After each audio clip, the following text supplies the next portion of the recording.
Welcome to the second part. Now I'm going to show you how to edit your login.php page to connect to your, well, we've already connected to the database, but we're going to check our username and password against that in the database.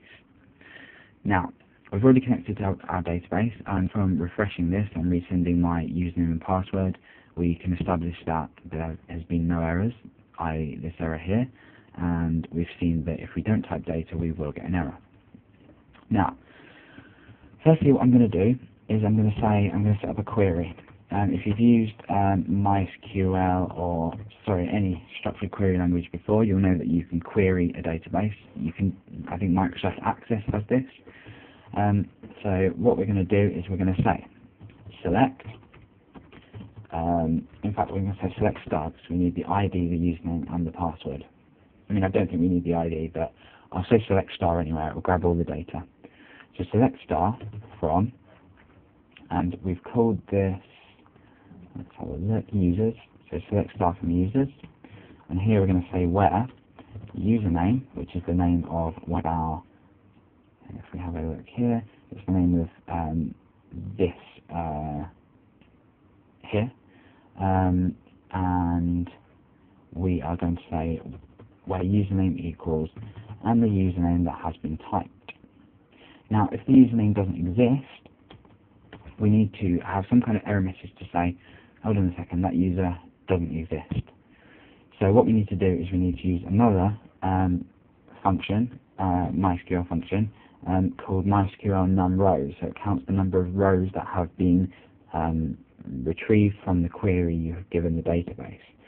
So we're going to say num_rows equals MySQL num_rows, and then in brackets we have the name of our query, or rather the variable I've stored the query function in. And if we echo out the number of rows, I'll just prove to you and test for myself that we should have 1, because we at the moment have 1 row. If I were to click insert and add another row of data, for example another username and another password, I'll give that a go now. I'm going to be testing this later on. Let's see. Username, we're going to say Kyle, and password is going to be 123 this time.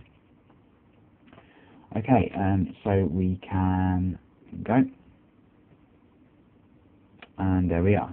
Oh, again a second, where am I? Browse for these. There you go. The screen, I can't really work with it. Okay, so we've got Alex, Kyle. We can see the ID has been automatically incremented. We can see both our passwords here and the 2 usernames. So now if we refresh this, you'll be expecting to see. Oh, okay, right. The reason this has returned 1, this is the whole part of the check, is that if I was just selecting every user and then counting the row, let's go back here and refresh, and we'll get the value of 2 because there's 2 rows. But if I'm saying select where the username equals my username, we're obviously only selecting where my username exists, and that is in 1 row, because you usually on a website you won't have a duplicate username. Okay, so now that we've got this, what is the purpose of finding out how many rows there are?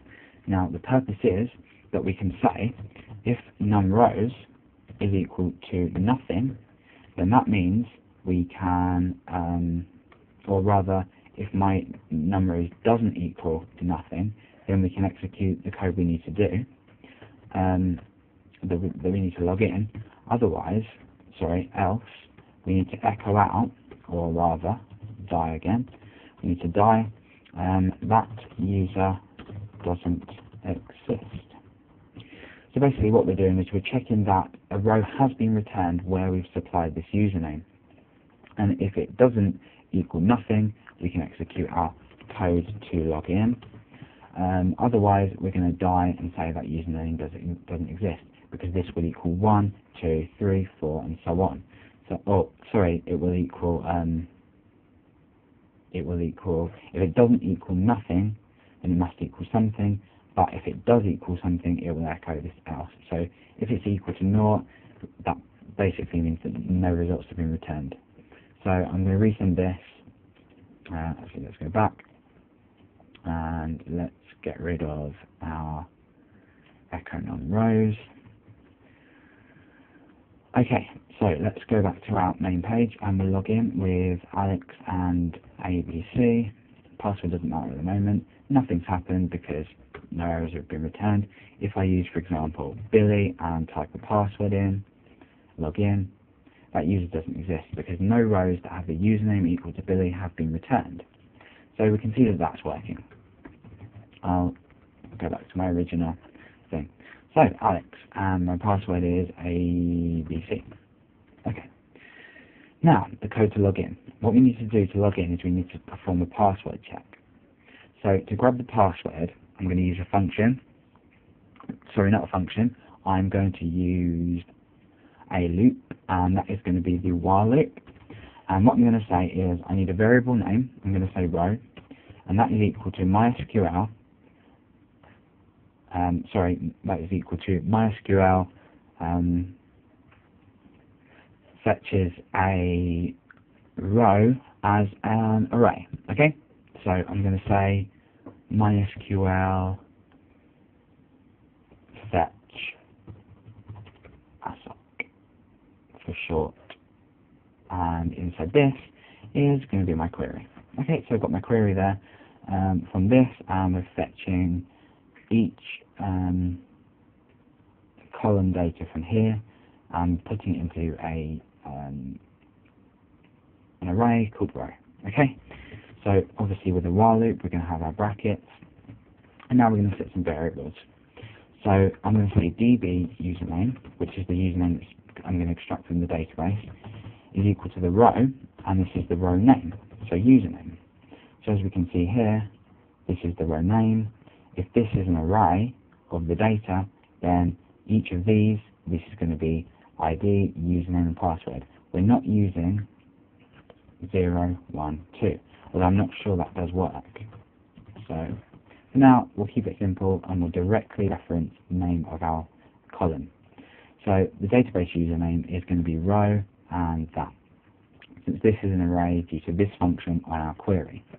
Okay, and our guess we're going to say a db password equals a row and then our password. Okay, so after this what we could do is say echo out, in fact no, we don't need to echo out our contents of our db username and password unless we're running into errors, because we already know what they are, we've seen into the database. Now what we're going to do is we're going to perform a check. So check to see if they match. Okay, and to do this it's very simple, using this statement. If our username equals our db username, okay, and our password is equal to our db password, okay, we're going to say it's correct, okay, and then otherwise we're going to say it's incorrect. In fact, for this I'm only going to need one line, so incorrect password. Okay. In fact, we'll just leave it at that. Okay, so here we're going to say echo you're in. Okay, let's go back here and we'll test this just before I end this part of the video. I'm going to say first Alex, and I'm going to put a long password in. Incorrect password, and for now I'm going to put ABC, and you're in. Okay, so we've checked our username exists.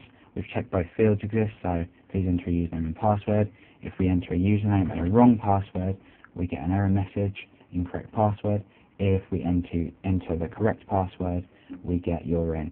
And if we enter a username that is not found, we retrieve an error message saying, oh, sorry, and a username that's not found, we say that the user doesn't exist.